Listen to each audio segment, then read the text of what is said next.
ಓಂ ಶಾಂತಿ. ಎಲ್ಲರಿಗೂ ನಮಸ್ಕಾರ. Inspiring series ಈ ಕಾರ್ಯಕ್ರಮಕ್ಕೆ ಸ್ವಾಗತ. ಆತ್ಮೀಯರೇ, ನಮ್ಮ ಜೀವನದಲ್ಲಿ ನಾವು ತಿಳ್ಕೊಳ್ಳೋದು ಜಾಸ್ತಿ, ಆದರೆ ಮಾಡೋದು ಕಡಿಮೆ. ನಾವು ಯಾವಾಗ ಜೀವನದಲ್ಲಿ ಬರೀ ತಿಳ್ಕೊಳ್ತಾ ಮಾಡೋದು ಕಡಿಮೆ ಆದರೆ ಏನೂ ಪ್ರೋಗ್ರೆಸ್ ಆಗೋದಿಲ್ಲ. ಮಾಡೋದು ನಾವು ಜಾಸ್ತಿ ಮಾಡ್ಕೋಬೇಕು. ಏನು ತಿಳ್ಕೊಳ್ತೀವಿ ಅದನ್ನು ಜೀವನದಲ್ಲಿ ಧಾರಣೆ ಮಾಡಬೇಕು. ಅದಕ್ಕೆ ಹೇಳ್ತಾರೆ practical is more important than theory ಅಂತ. ಈಗ ಫಾರ್ ಎಕ್ಸಾಂಪಲ್, ನೀವು ಅಡಿಗೆ ಮಾಡೋದನ್ನು ಕಲ್ತ್ಕೊಂಡ್ರಿ, ಆದರೆ ಅಡಿಗೆ ಮಾಡಿ ಅದನ್ನು ಯಾವ ರೀತಿ ಅದನ್ನು ನಾವು ಡೈಜೆಸ್ಟ್ ಮಾಡ್ಕೋಬೇಕು, ಸ್ವೀಕಾರ ಮಾಡ್ಕೋಬೇಕು, ಅದನ್ನು ತಿಳ್ಕೊಳ್ಳಿಲ್ಲ ಅಂದರೆ ಪ್ರಯೋಜನ ಆಗಲ್ಲ, ಶಕ್ತಿ ಸಿಗಲ್ಲ. ನಾವು ಅಡುಗೆ ಮಾಡಿಬಿಟ್ಟು ವಾಸನೆ ನೋಡಿದ್ರೆ ನಮಗೇನಾದರೂ ಕೂಡ ಶಕ್ತಿ ಸಿಗುತ್ತಾ? ಅದನ್ನು ತಿಂದು ಜೀರ್ಣ ಮಾಡಿಕೊಂಡ್ರೇ ನಮಗೆ ಶಕ್ತಿ ಸಿಗುತ್ತೆ. ಹಾಗೆಯೇ ಜ್ಞಾನವೂ ಅಷ್ಟೇ. ನಾವು ತಿಳ್ಕೊಳ್ಳೋದು ಎಷ್ಟು ಮುಖ್ಯ ಇದೆಯೋ ಅದನ್ನು ಜೀವನದಲ್ಲಿ ಧಾರಣೆ ಮಾಡೋದು, ಇಂಪ್ಲಿಮೆಂಟೇಷನ್, ಅಪ್ಲಿಕೇಶನ್ ಮಾಡೋದು ಕೂಡ ಅಷ್ಟೇ ಇಂಪಾರ್ಟೆಂಟ್. ಇದೇ ಒಂದು ದಿಟ್ಟಿನಲ್ಲಿ ನಾನು ನಿಮಗೆ ಒಂದು ಸ್ಟೋರಿಯನ್ನು ಹಂಚ್ಕೊಳ್ತೇನೆ. ಒಮ್ಮೆ ಒಂದು ಸೇಟಮ್ಮ, ಒಂದು ಸೇಟಪ್ಪ, ಇಬ್ಬರು ದಂಪತಿಗಳು ಒಂದು ಮುದ್ದಾಗಿ ಒಂದು ಗಿಣಿಯನ್ನು ಸಾಕೊಂಡಿರ್ತಾರೆ. ಆ ಸೇಟಮ್ಮ ಸೇಟಪ್ಪ ಇಬ್ಬರೂ ಕೂಡ ಭಾವಜೀವಿಗಳು, ಭಕ್ತಿ ಸತ್ಸಂಗ ಇರತಕ್ಕಂತಹ ಧಾರ್ಮಿಕ ವ್ಯಕ್ತಿಗಳು.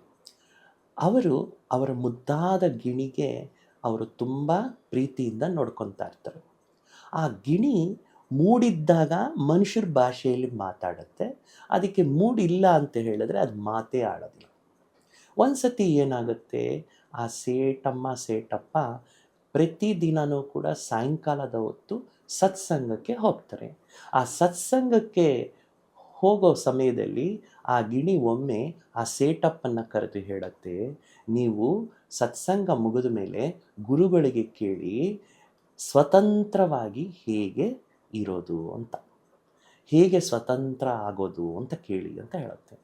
ಆಯಿತು ಬಿಡು, ನಿನ್ನ ಪ್ರಶ್ನೆನ ಕೇಳ್ತೀನಿ ಅಂತ ಹೇಳಿ ಆ ಒಂದು ಸೇಟಪ್ಪ ಸೇಟಮ್ಮ ಸತ್ಸಂಗಕ್ಕೆ ಹೋಗ್ತಾರೆ. ಸತ್ಸಂಗ ಮುಗಿದ ಮೇಲೆ ಆ ಒಂದು ಸೇಟಪ್ಪ ಅಲ್ಲಿರ್ತಕ್ಕಂತಹ ಗುರುಗಳನ್ನು ಕೇಳ್ತಾರೆ, ಗುರುಗಳೇ, ನನ್ನ ಗಿಣಿ ಒಂದು ಪ್ರಶ್ನೆ ಕೇಳಿದೆ, ಅದಕ್ಕೆ ನಿಮ್ಮಿಂದ ಉತ್ತರ ಬೇಕಾಗಿದೆ ಅಂತ. ನನ್ನ ಗಿಣಿ ಕೇಳಿದೆ, ಆಜಾದ್ ಸ್ವತಂತ್ರ ಹೇಗಾಗೋದು ಅಂತ. ಹೀಗೆ ಪ್ರಶ್ನೆ ಕೇಳ್ತಲೇ ಆ ಗುರು ತಕ್ಷಣವೇ ಮೂರ್ಛೆ ಹೊಟ್ಟೋಗ್ತಾನೆ, ಅಂದರೆ ಅನ್ಕಾನ್ಷಿಯಸ್ ಆಗಿಬಿಡ್ತಾನೆ. ಆಮೇಲೆ ಅವರಿಗೆ ನೀರು ಹಾಕಿ ಎಚ್ಚರಿಸ್ತಾನೆ.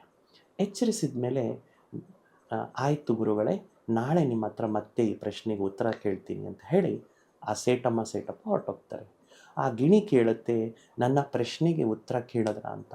ಆಗ ಆ ಒಂದು ಸೇಟಪ್ಪ ಹೇಳ್ತಾನೆ, ನೀನು ಕೇಳಿದ ಪ್ರಶ್ನೆ ಗುರುಗಳು ಕೇಳ್ತಲೇ ಮೂರ್ಛೆ ಹೋಗ್ಬಿಟ್ರು ಅಂತ. ನಾಳೆ ಮತ್ತೆ ಕೇಳ್ತೀನಿ ಬಿಡು ಅಂತ ಸೇಟಮ್ಮ ಸೇಟಪ್ಪ ಹೊರಟೋಗ್ತಾರೆ. ನೆಕ್ಸ್ಟ್ ಡೇ ಮತ್ತೆ ಆ ಸೇಟಮ್ಮ ಸೇಟಪ್ಪ ಗುರುಗಳ ಹತ್ರ ಸತ್ಸಂಗ ಕೇಳೋದಕ್ಕೆ ಹೊರಟಿರ್ತಾರೆ. ಇವರು ಹೋದ ಕೂಡಲೇ ಅವರು ಬರೋಷ್ಟರಲ್ಲಿ ಆ ಗಿಣಿ ಏನಾಗುತ್ತೆ ಅಂದರೆ ಬಿದ್ದೋಗುತ್ತೆ. ಅಂದರೆ ಬೋನ್ ಒಳಗಡೆ ಏನಿರುತ್ತಲ್ವ ಪಂಜರದಲ್ಲಿ, ಅದು ಮೂರ್ಛೆ ಹೋದಂಗೆ ಬಿದ್ದೋಗ್ಬಿಡುತ್ತೆ.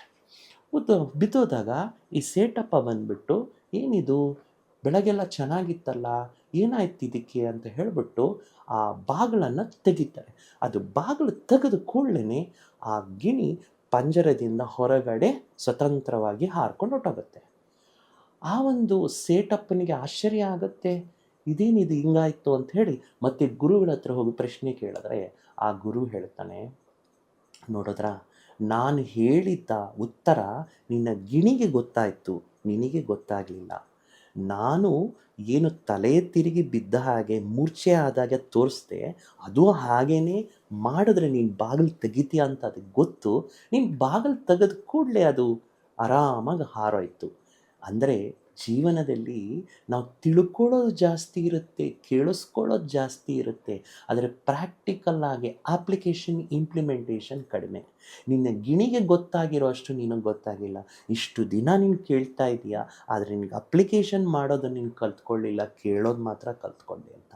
ಇದರ ಅರ್ಥ ಏನು ಸ್ನೇಹಿತರೆ? ನಾವು ಜೀವನದಲ್ಲಿ ಪ್ರತಿದಿನ ಒಂದೊಂದು ಏನಾದರೂ ಒಂದು ನಮ್ಮ ಜೀವನದಲ್ಲಿ ಅಪ್ಲಿಕೇಶನ್ ಮಾಡಬೇಕು. ಜಸ್ಟ್ ಒಂದು ಚಿಕ್ಕ ಚೇಂಜ್ ನಮ್ಮ ಲೈಫಲ್ಲಿ ಸಾಕಷ್ಟು ಡಿಫರೆನ್ಸಸ್ಸನ್ನು ತಗೊಂಡ್ಬರುತ್ತೆ, ಪರಿವರ್ತನೆ ತಗೊಂಡ್ಬರುತ್ತೆ, ಪ್ರೋಗ್ರೆಸ್ ತಗೊಂಡ್ಬರುತ್ತೆ, ನಮ್ಮ ಒಳಗಡೆ ಇರ್ತಕ್ಕಂತಹ ಖುಷಿ ಜಾಸ್ತಿ ಮಾಡುತ್ತೆ. ಅದರಿಂದನೇ ಹೇಳ್ತಾರೆ, always apply the knowledge to see the changes ಅಂತ. ಹಾಗಾಗಿ ನಮ್ಮ ಜೀವನದಲ್ಲಿ ನಾವು ಹೊಸತನವನ್ನು ಅನುಭವ ಮಾಡಬೇಕಂದ್ರೆ ಏನು ಕೇಳ್ತೀವೋ ಅದನ್ನು ಜೀವನದಲ್ಲಿ ನಾವು ಅನುಷ್ಠಾನ ಮಾಡಬೇಕು. ಮತ್ತೊಂದು ವಿಷಯಗಳಿಂದ ನಿಮ್ಮ ಜೊತೆ ಮತ್ತೆ ಭೇಟಿಯಾಗೋಣ. ಎಲ್ಲರಿಗೂ ಕೂಡ ಒಳ್ಳೆಯದಾಗಲಿ. Thank you.